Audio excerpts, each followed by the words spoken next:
unto me, unto who? Jeremiah. Okay? And Jeremiah was a young man. I believe it was somewhere around the age group of what, 12, when he went to preach. Okay?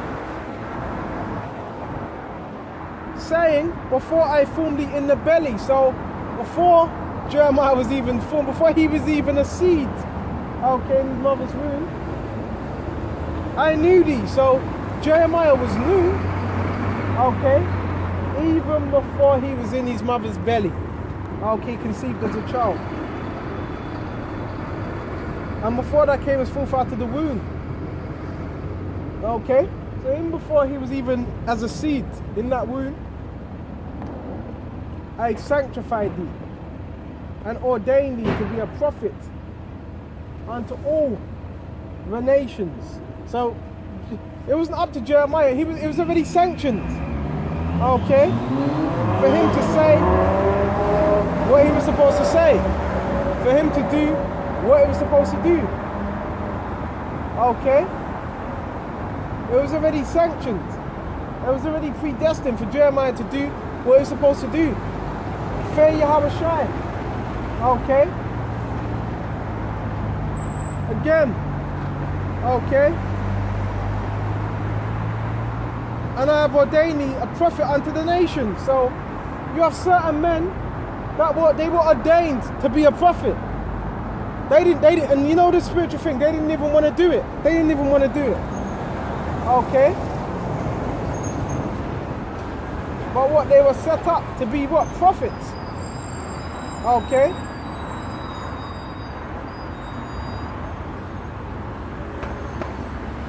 Verse 6, then said, okay, I, O Lord, power, behold, I cannot speak, for I am a child. So this is what Jeremiah said. In other words, Jeremiah said, he's too young. Okay?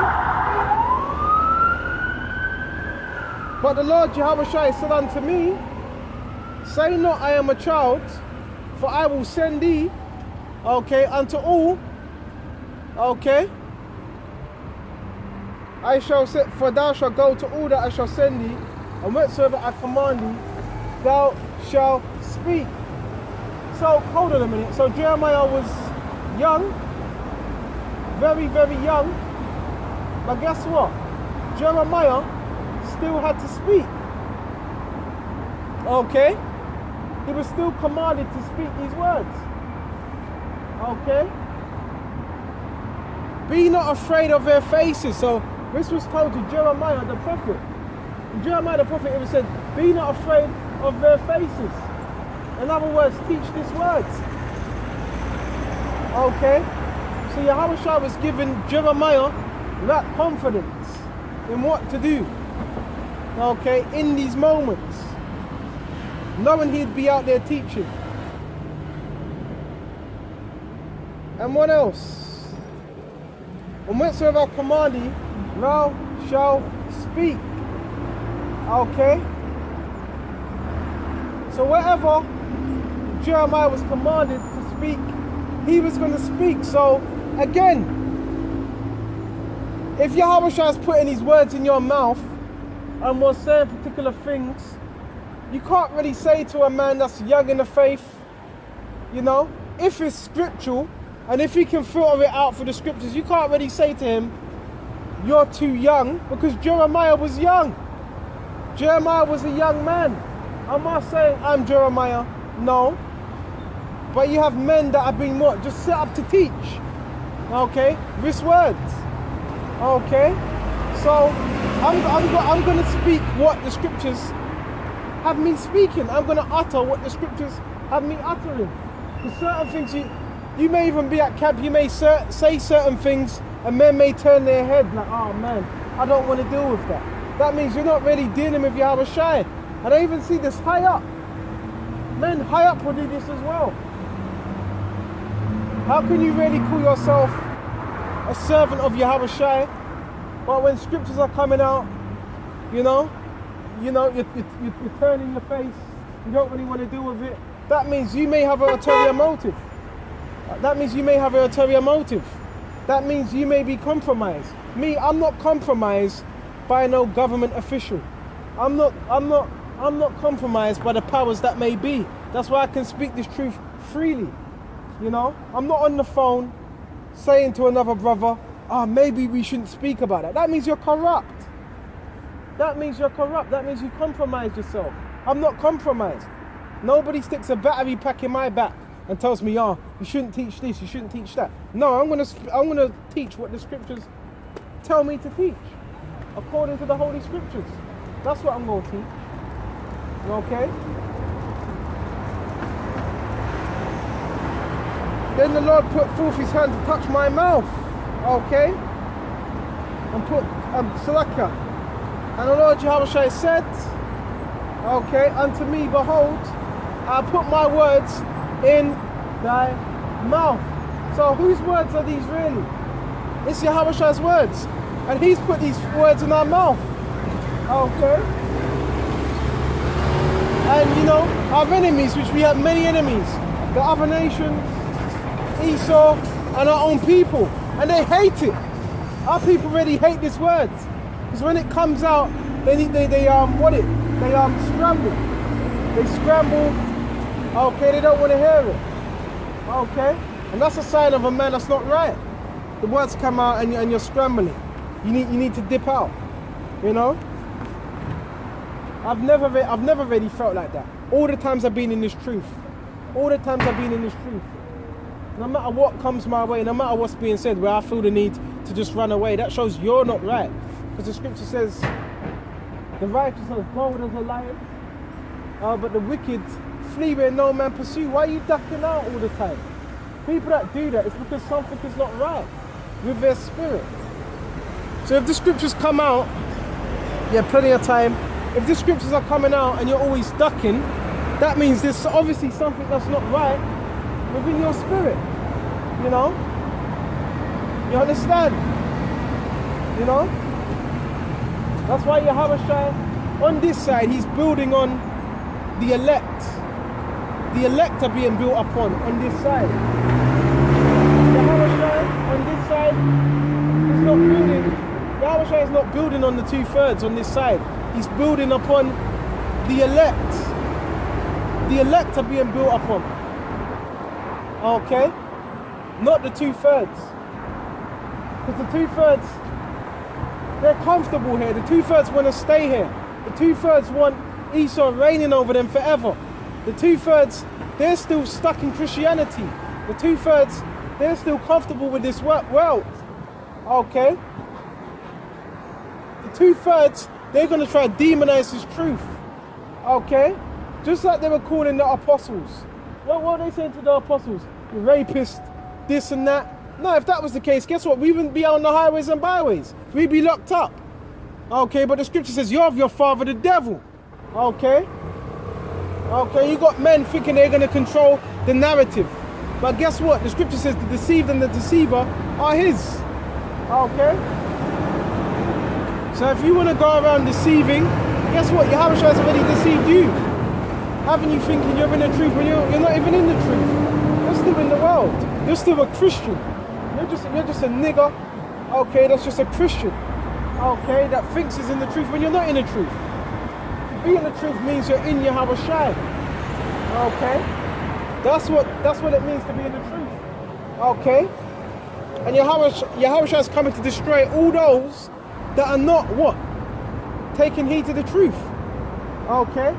That are not taking heed. Okay? Because you don't need to be so much doing the work. You could be a helper, but you believe in the truth. Okay? And I want to say this, the angels that are unaware, they're angels, so they already believe in the truth. They already believe in Yahawashi. Okay? An angel unaware, he's already got this truth in his mind. An angel unaware, he's not going to be bucking up against the truth. He's not going to be saying the Bible's a lie. No, an angel aware is not going to be doing that. Okay? So don't fool yourself. Okay? Don't fool yourself. Okay? You know what I mean? Do not fool yourself.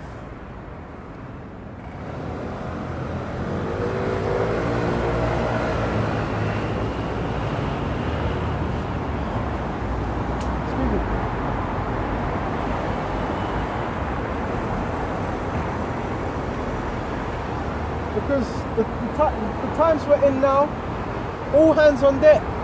Remember what Esau's doing? Okay? He wants the masses tripped. You have to remember that. Bear me just a minute.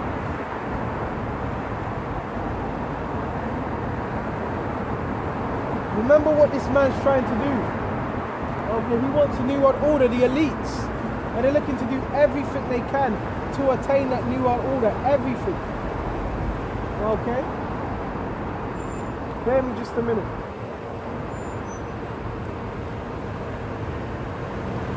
Every day, every other day, Esau's having councils. Okay?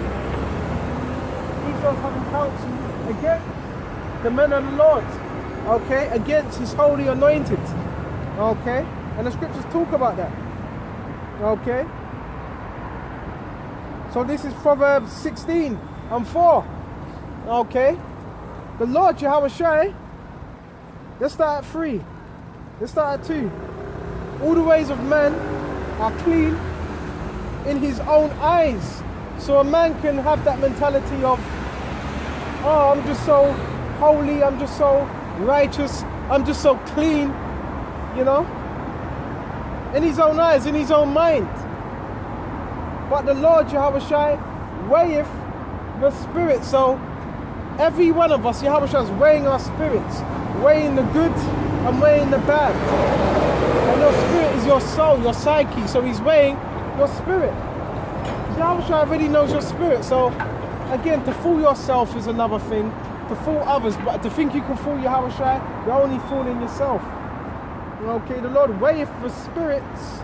Okay, what? In a balance. Okay. Commit thy works. Okay. Unto the Lord Yahawashi, and thy thoughts shall be established. Okay. So what are we supposed to do? Commit our ways unto the Lord Yahawashi. How do we commit? By giving it our all. So when you commit to Yahawashi, he commits to you. The reason why certain men are having a hard time doing the work, because Yahawashi is not committing themselves unto you, because you're not committing yourself unto Yahawashi. So it's not hard to understand if you're spiritual, if you have a spiritual mind. Okay? And thy thoughts shall be established. What? Your mind, your love. And what are your thoughts going to be established on? The scriptures. Okay? Your thoughts, your mind's going to be established. Okay? Verse 4. The Lord hath made all things. So the Lord Yahawashi has made everything. Everything you see has he made. Okay? All things. Okay? For himself. Yeah? Even the wicked for the day of evil. So all things has the Lord Yahawashi made. Everything. Even the wicked. Who the wicked? Esau, Edom. And including the 2/3 of our nation, because they'll be classed as the wicked as well. So the Lord has made all things for himself. Even the wicked. Okay? Even the wicked. Esau, Edom, the elites. They were created for what? The day of what? Wickedness. The day of evil. Okay? Everyone that is proud in heart, which means what does it mean to be proud in heart? In mind. You have a conceited mind. You're uplifting yourself. Okay? It's an abomination to the Lord Yahawashi. So everybody that's proud is an abomination. The Lord hates pride. He hates a high look.